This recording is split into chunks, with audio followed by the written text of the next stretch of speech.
Good afternoon, Paul. Thanks for being here. Yeah, I'm so happy to be here with you. Thank you.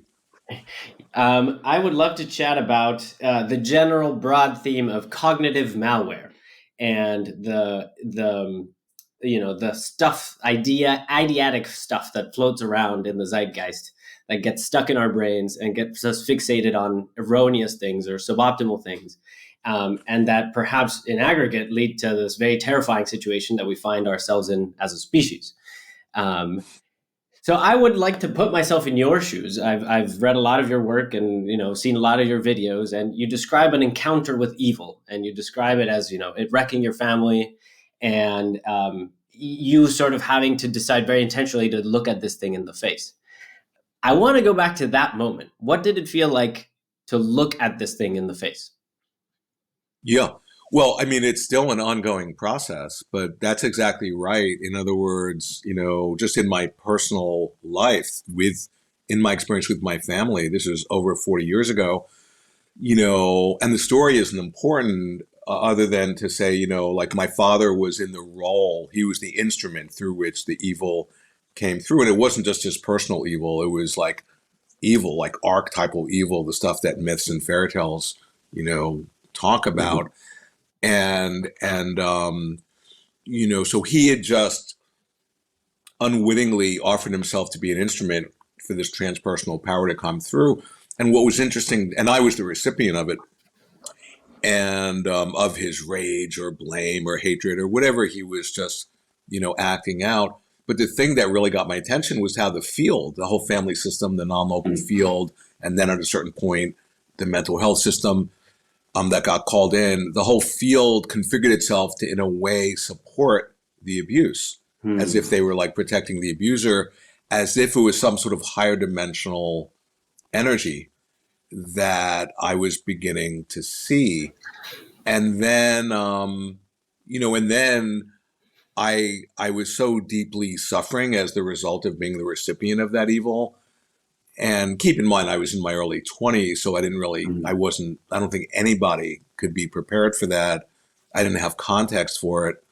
But then my dreams over the years really revealed to me what I was dealing with, that I wasn't just dealing with a particular personal aspect of my father or neuroses in me.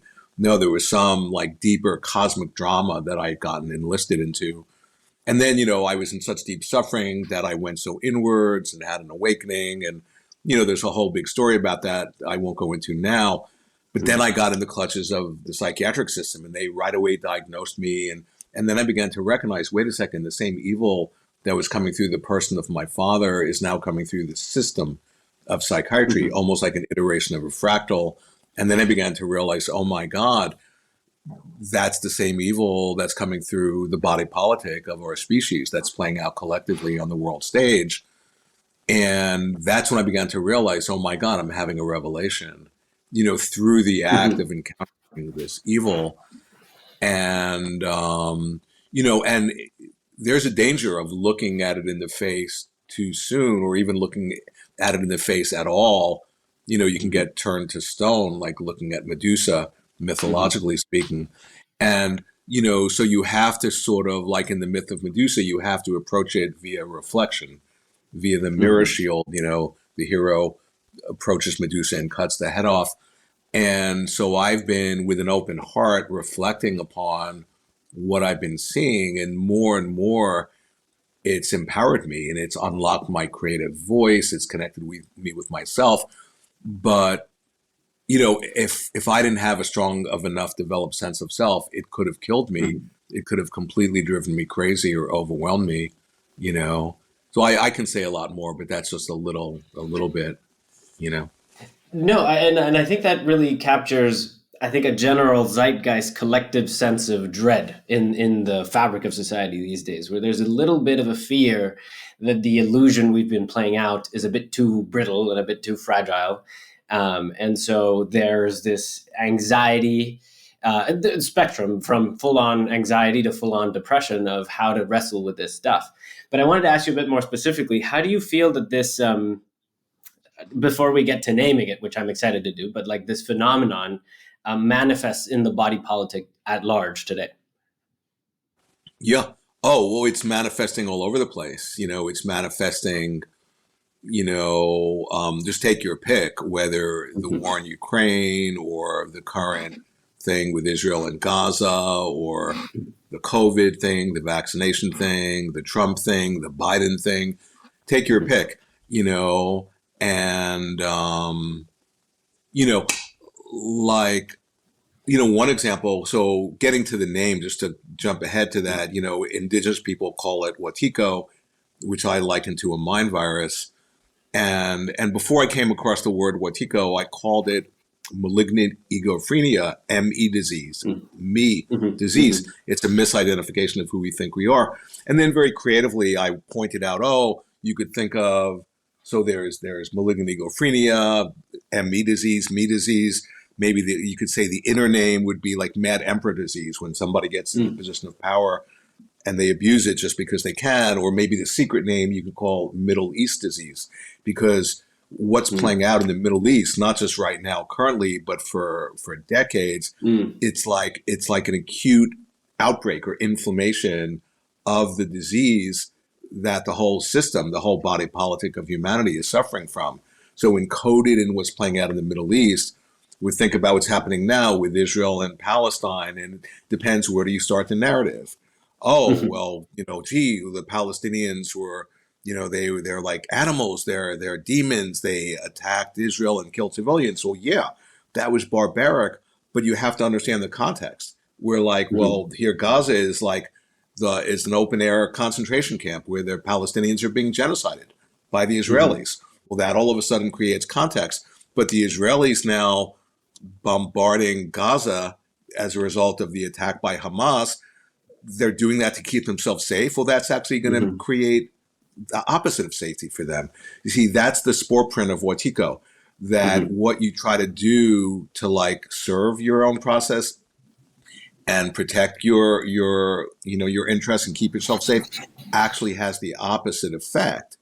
Mm-hmm. And so there is a way of perceiving what's happening in the world, whether it's in the Middle East or in Ukraine or in America or anywhere, where you actually begin to see, oh, there's some sort of something that's Mm-hmm. seen at the origin. When I say a mind virus, people think, oh, that's kind of crazy. All that I mean is that the origin of the collective madness that is to be found in our psyche. Where else in the Mm-hmm. world could it possibly be found? And it's Mm-hmm. clear we've gone collectively mad. Look at what we're doing as a species. And so, yeah, what I'm trying to help people to do is to like develop this vision so that they can see the nature of the beast Mm-hmm. they're up against. Because if you can't see it, then you've already lost. Then you're just going to get destroyed. But seeing it takes away its power and empowers you. So, anyways, that's just a little bit. But Mm-hmm. yeah. No, no, no. I want to explore that idea a bit more, because there's this. Um, I think this is a general feeling that people have, that there is something inside of us that doesn't really quite align with the world that we live in, right? Whether it is on the positive side, I'm too good for the world is really bad. There's also the opposite side. There's the hidden stuff in ourselves that we don't want to talk about, that we don't want to accept, that we don't want to think about. And then we have to be in a position of like the emperor within ourselves to constrain that. Um, and there's, as you said, like once you identify the process, you can reason around it and reframe it and redirect that situation. But I wanted to talk about a bit the mechanics of the virus, the the symptoms of the virus. Like if you were to have an idealized patient or client come in and describe a situation in their lives, and you at this point, I have no doubts that you can see this playing out in somebody. How would you get them to see Wetiko in their lives? Yeah. Well, it's really interesting because I was just talking to a friend and I was telling him about a story I had just seen, like another friend of mine who's a very, kind of famous healer and, Mm-hmm. and teacher. And I experienced he has a huge unconscious blind spot, and it just gets revealed by comments he makes that just my head explodes. But I realize he's not interested in getting reflection on that because it would blow his gig. He's making like a ton of money, is like, all of his sessions are like booked out for like years, And meanwhile, he's just like unbelievably asleep. So the first thing is that you have to, the person you're dealing with, and that's like a nonverbal message. That's the subtext of what he's emanating. But, I picked that up really easy. And so the first thing is that if the person, this like, say, idealized patient with a Wetiko, they have to be open to receiving reflection and to really be having an incentive to look, because so many people, for example, if their income depends on their blindness, because Wetiko is a form of blindness, well, then they have a counter incentive to reflect. And if somebody is holding up a mirror, they're going to not look at it because it would blow their gig. And so, and it's not just enough to like tell the person, you actually have to help them to begin to become interested enough to see it and to see how it's not serving them. Because the thing about this mind virus, and keep in mind, this isn't a new thing, and I'm not in any way saying I've discovered, no, I'm just a translator. Every spiritual tradition, throughout history, and so many visionary artists, philosophers, and thinkers are pointing at this mind virus, and they're just calling it by different names. But the thing about this mind virus, it's a form of blindness, and it's a peculiar form of blindness that actually thinks it's sighted, and it works through the projective tendencies of the mind. We're always projecting, and connecting the dots on the waking ink blot to create meaning and interpret it in a certain way, and that process happens both over time and outside of time simultaneously. And because of that, we entrance ourselves. We literally hypnotize ourselves. Each one of us have this enormous, unimaginably vast creative power that we actually aren't aware of. And to the extent we're not consciously implementing that creative agency, that's our nature, we then hypnotize ourselves. And in a sense, that's Wetiko. So then the question is, how do you show people how they're actually participating and colluding in their own process of victimization? And that's, I don't even know how. I mean, maybe I could write a book about that, but that's an intense question, And where does this lead us if we don't do anything about it? Well, I point out in my work, it's clear that where it leads us, if we don't do anything about it, of collective suicide, which we are enacting present moment, that if we don't wake up, you see, Wetiko, this mind virus, it's this revelation. It's a living revelation, but it's a revelation through the dark, and instead of, God coming from the heavens through light, no, the divine is coming up through the underworld. We as a species have descended into, we've made a shamanic descent into the underworld of the unconscious. And if we don't have the recognition of what's being revealed to us, guaranteed we're doomed to destroy ourselves, and there's overwhelming evidence for that, but the point is that something is being revealed to us through our unconsciously acting out the mind virus. And it's just like in trauma, like when we're traumatized, what is the pathology of trauma? Well, it's the repetition compulsion. We're compelled to act out, as our way of trying to heal the trauma. We actually enact the very trauma we're trying to heal from in an infinitely self-reinforcing feedback loop that just goes on and on. But the point is, encoded in that trauma is the medicine. We're actually, trying to actually discharge something or consciously experience something. And because my favorite definition of trauma is unexperienced experience. When we, at the moment of trauma, it's overwhelming, we split, we dissociate, we can't symbolize it, we can't integrate it. And then that split off part develops an autonomy, in psychology speak, an autonomous complex. Indigenous people call it a demon. That's Wetiko. And then that's very adversarial. It seems to have an independent life and autonomous will of its own, contrary to our will. And that's the state of most of us, to the extent we aren't integrating and doing our inner work. And but the point is that encoded in that acting out of our trauma, encoded in the acting out of the mind virus, is a revelation. And one of the things it's revealing is the profound impact of the psyche, of the human psyche, in actually creating events, both individual, personal events, and collective events in our world. And that's pointing out, see, the whole foundation of my work is trying to help people to recognize this life we're sharing right now this is a collective dream. It's not Mm-hmm. like a dream. It's not metaphorical. No, we are having a dream right now. But because we don't see that, and the nature of the dream is that if we don't see that and we think this is objective and real, separate from our consciousness, then being like a dream, it'll just reflect back, giving us all the evidence, confirming our point of view that it is objective and separate from our consciousness. And then we have all the proof we need to confirm that our viewpoint is accurate. And ad infinitum, it becomes, there's that self-reinforcing, self-generating, self-perpetuating feedback loop whose origin is in our own mind. You see, that's the trip. We are like these creative geniuses who've entranced ourselves by our own magic. That's what I'm trying to like help people to see.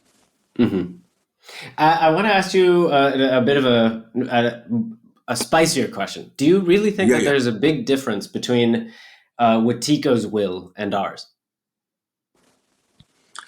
Yeah, well, it's interesting. That's an interesting question because, so I'll answer that in an interesting way. So it's not just that humanity is asleep. It's as if there's some sort of this malevolent energy that's invested in keeping us asleep. Okay. And, and you could say, oh, that's Wetiko. That's that, that part of us, Freud called it the death instinct. Jung called it this morbid part of the personality that has a will to be ill. That's like, kind of identified with just staying sick. And so on one hand, you could say the will of Wetiko, to answer your question, that it's invested, in being our adversary and keeping us ill and keeping us asleep and keeping us in the dark. But from another point of view, because Wetiko is a quantum phenomena, it's a superposition of states in that it contains encoded holographically within it the deepest evil and the highest good. So here's the thing, that Wetiko is actually potentially, to invoke quantum physics, catalyzing our species to wake up. And so from that point of view, the will of Wetiko and the will of each one of us is in alignment, but the way it manifests on the relative plane is that it's wanting to kill us and keep us down and keep us asleep and keep us sick. I think the reason I bring this up is because in your work you describe the dual nature of the phenomenon, and I think of it as Your Majesty's loyal opposition. I will be the adversarial role just to keep each other in check, that neither of us gets too deluded, and I thought that was an interesting way you said it, where it does seem like the wills are adversarial, but they may be in service of the same higher good. Right. No, totally. And it's a really interesting question, when you get down to it. And it's like a recurring dream. When you have a dream and you don't get the message, well, what happens? Then it recurs, and even in more amplified form. Maybe the nightmare, gets even more intense, or our situation gets even more dire, and then it just recurs and gets in more and more amplified form until you get the message. And then the dream doesn't happen anymore. And it's kind of like that. It's like we as a species are creating this collective nightmare that's getting scarier and scarier, but I point out in my work that it's a known thing psychologically that in an individual, when they get right to the edge of their process, like, a double bind, a no win, they're at the edge of the cliff, they're in the corner, there's no way out. So often that's where they have the revelation. That's where they have the lucidity. And I wonder whether that's actually happening in our world collectively, that species, we are dreaming ourselves up into this unbelievably dire situation where things look hopeless and helpless. And yet, in the alchemical vessel of humanity, or psyche, there's so much pressure, because pressure is needed in alchemy for the transformation of the prima materia, the raw, the stuff out of which, the lapis, the philosopher's stone, the gold, the enlightened mind is made. That if we're able to contain that pressure, and this starts individually, like each one of us as a microcosm is reflecting what's happening in the macrocosm. And so to the extent that each one of us in struggling with holding that creative tension can actually like tap into being creative, then, that in a sense is our offering to the collective. And that might be the very thing that makes a difference in what happens in our world. Because, it's not a collective thing where you can just, make a legislation or a new law going, oh, we'll have to do this or that. No, it starts with the individual and maybe even one, or maybe even, that symbolic number, that 100th monkey. In the Bible, they talk about 144,000. And it's the idea, if there's enough of this yeast in the dough, the bread rises. And it's like, if there's enough of us who wake up and connect with each other, then we could be spared the incredible catastrophe that we are conjuring up in this very moment. And you spoke briefly about another interesting parallel between the biological realm and the cognitive realm, where just like a virus will appropriate your body's ability to reproduce cells for it to reproduce, Wetiko will appropriate your creative energy to reproduce itself, not only, take hold of your mind, but also bleed out into your neighborhood of local connections and stuff, which is like very mimetically as opposed to, biologically. Yeah. No, totally. Well, so the thing is so to just more try to shed light on the nature of Wetiko, this mind virus, and it's at the bottom, I should point out, it's at the bottom of what's playing out in the world. It's at the bottom of all the myriad crises we're facing. When you really get down to the root, it's this mind virus.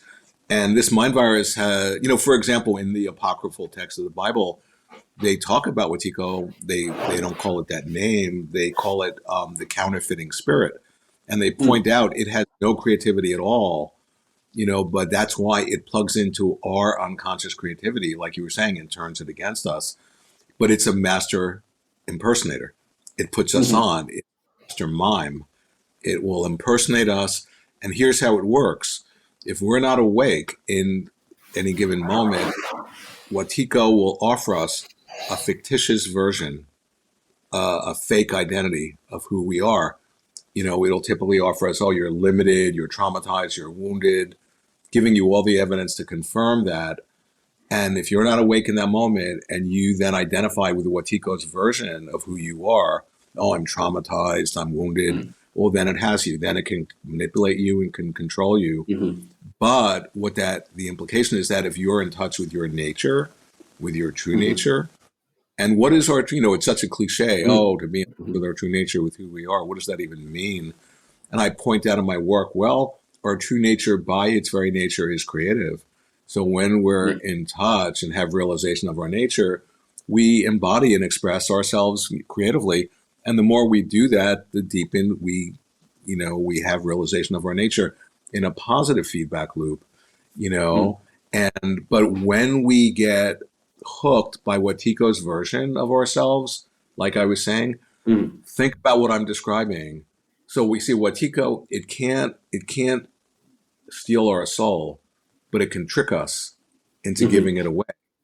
And so then we give ourselves away, we identify with who we're not, Wetiko's false version, and we forget who we are. And through this process, we disconnect from our creative agency. That's a recipe for madness. And that's Wetiko in a nutshell. And that's what's playing out both individually and collectively. And then when you have people who are afflicted in that way, it's contagious. They reinforce each other's madness. And people who are actually awake and are mirroring that back to them, they're seen as a threat, and they're seen as the ones who are really mad or asleep.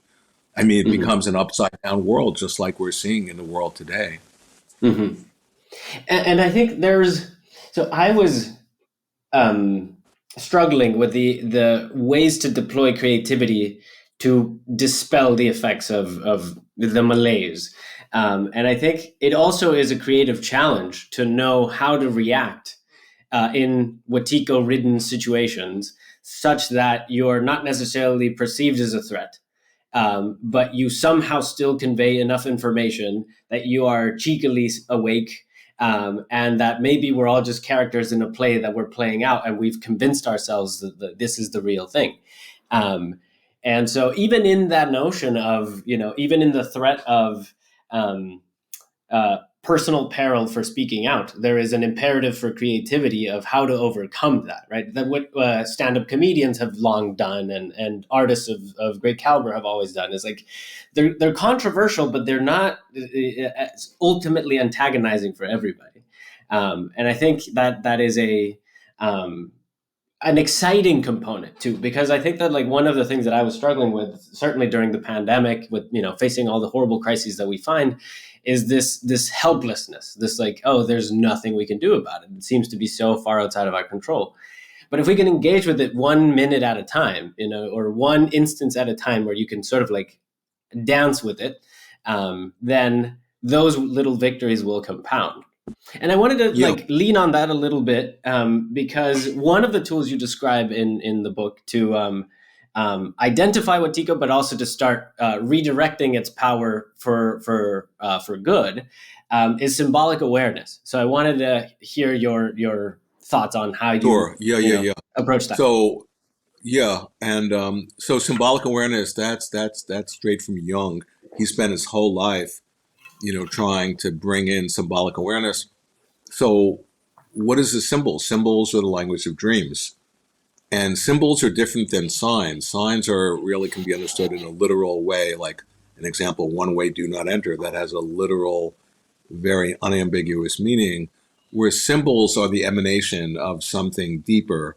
You could almost say a higher dimension of our being that we're not awake to yet. And when we get into resonance with a symbol, not only is it an energy transducer where it unlocks energy, but it actually brings us back in touch with that place that it's symbolizing with, like that, the origin of the symbol. And so symbols are really, they bring together the opposites in a way that we can't just by our conscious intellectual mind. And so the idea of having symbolic awareness, that's to really see the dreamlike nature of our waking state. And, similar to like when you have a dream at night, a dream, like I'm saying, its language is symbols. So it's speaking symbolically, and you wake up from the dream and you like wonder, what does it mean? And how do I interpret it? And you begin to interpret it symbolically. Like, what does that figure symbolize in my psyche? And what is that dynamic? What is that symbolizing? Oh, that's a representative of it's symbolizing an unconscious process in my own psyche. Well, what I'm pointing out with symbolic awareness, and I'm just translating Jung, is that, we can actually go about our waking life cultivating symbolic awareness, in the seemingly most ordinary, mundane happenings. And by doing that, it gets us in touch. It expands our awareness. We snap out of just like, interpreting things in a literal way. And we begin to realize, oh, wow, this universe in some way is a living universe. It's an oracle. It's actually speaking to us. It's continually in communication with us, reflecting back to us, and actually not just passively reflecting, but actively answering what's happening in ourselves.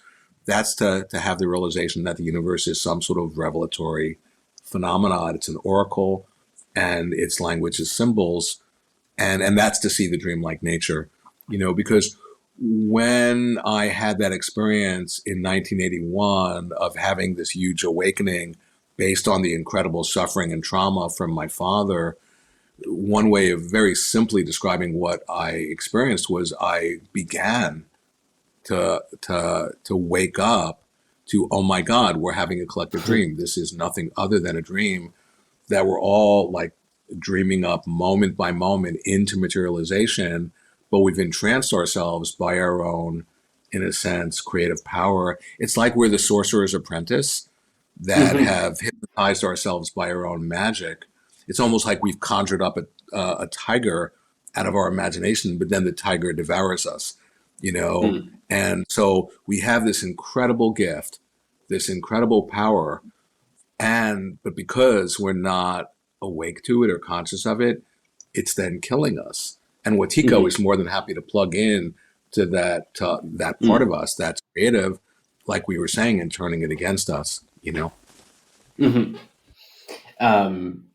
No, I think it's a way of thinking too. I think of it maybe as a practice, where you start seeing these Easter eggs hidden in everyday things, newspaper headlines, meal names, the random synchronicities of in inboxes and whatnot, and it does make life more magical. It does feel more special. It feels more meant to be. And I know that I've certainly felt that in my own personal journey as I've been exploring these themes, just a sense of empowerment by being able to have an idea for what the symbols that we engage with all the time are actually representing. I wanted to ask you a bit differently about finding your voice in being able to talk about these things. For instance, I was very impressed by the authoritativeness, the succinctness, and the logical coherence of your writing style. So I wanted to hear about how you iterated till you got to that. Sure. So, I had a pretty happy, healthy childhood. And then, the abuse, which was from my father, and it was emotional abuse, happened when I was, 19, 20, 21. So I developed a strong sense of self.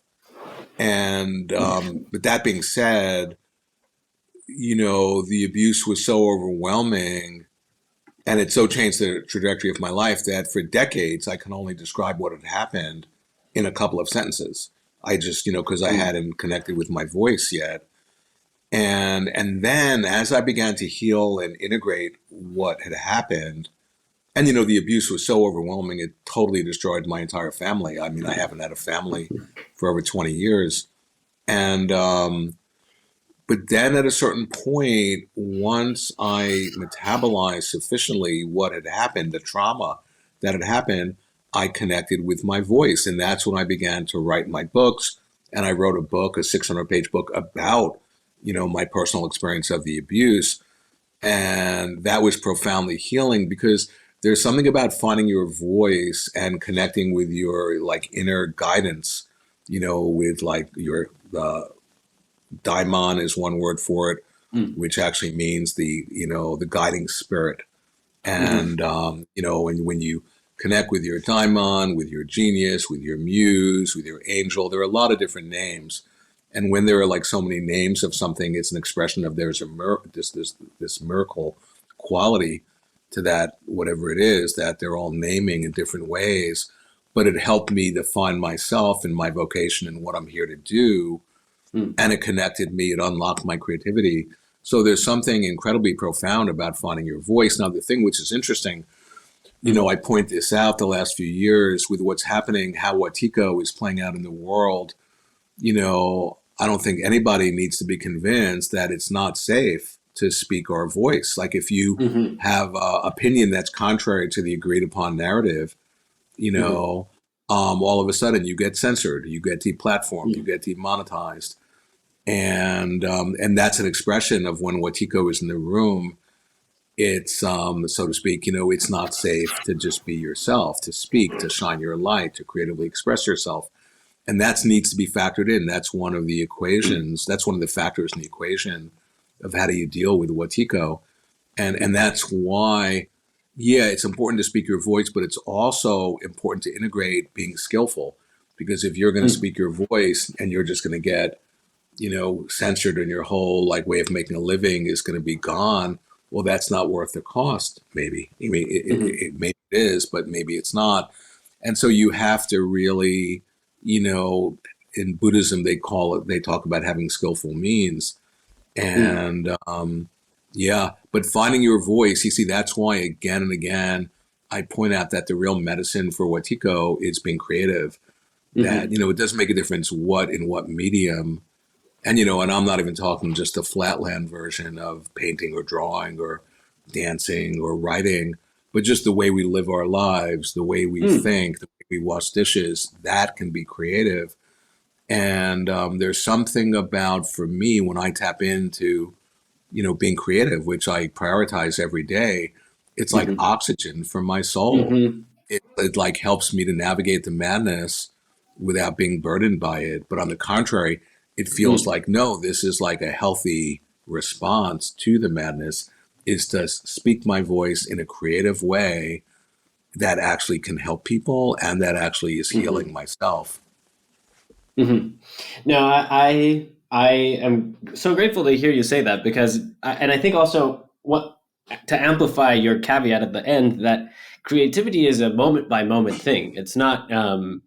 You don't have to set out to paint, an oil painting or take up a new hobby that you don't already have. The creativity could be in the way you say thank you, or in the way you say hello, um, or the way you respond to how was your day, and yeah, and I want to geek out a little bit more about finding your voice because one of the things that I felt, and I wanted to ask you if you felt the same thing, it was even the journey of setting out to find your own voice seems to be riddled with all these learnings along the way. Um, did you feel the same thing? Yeah, well, one of the things, in essence, what when I make reference to my abuse, and I've really absolutely convinced that in essence, where so many people are struggling with their abuse or their wounding or their trauma, that when you get to the bottom of it, it's all the same thing. And what that dynamic is that it's not okay to just be yourself. It's not okay to shine Mm, your light, to express yourself, and to creatively express yourself. And so, what my process was, and this maps on to everybody because I work with a lot of people, is that when, I can talk about me for years, I noticed, and it still happens, I have to navigate this every day, that mm, when I approach my light, my nature, and express that or be that, it brings up this seemingly, mm, adversarial force that wants to stop me from doing that. And for a mm, number of years, I saw that as a big problem of, oh, well, like, am I screwed up, or how do I deal with that? Or I would just like, dissociate and not stay with my creative process and just not create. But more and more I began to realize, no, that was an expression that I'm on the right path. The fact that these seemingly darker forces are getting constellated that seemingly want to try to stop me from being myself, that's an expression that, oh, I'm on the right path and I should continue. So I've mm, just developed as a creative artist that ability to not mm, indulge, not get hooked by those like forces that are trying to shut me down, because then I'm just colluding in my own victimization and I'm mm, just repeating unconsciously my own abuse. But to actually have those forces be a catapult for like even deepening my creative mm, expression. And I think that what I'm describing isn't just a personal experience, but I know that it's an archetypal experience. It's impersonal, that every single person on the path of connecting with their own, with their voice, with their creative expression, has to navigate this. And it's very much like we've gotten in a chronic, unconscious, habitual pattern of mm, contracting against our light. And then mm, that gets so chronic, it gets internalized and it gets pushed down into the unconscious that we don't even know it. So then we've internalized the outer control system that's being implemented in the world. So many of us have, internalized that within our minds, mm, and we don't even know we're doing it because it's got rendered unconscious. So then we even shut our true self down before it even has a chance to emerge. And then we just feel neurotic and we feel mhm, unexpressed. And the greatest poison in the human psyche is unexpressed and repressed creativity. And of mm, course, there's no one else doing that. We are doing that. That's one of the core things of my work, is that as long as we're projecting the evil out there and we're distracting ourselves, thinking the problem's out there, well, that is Wetiko. The idea is we are complicit in our own being asleep, in our own mhm, victimization, in our own self abuse.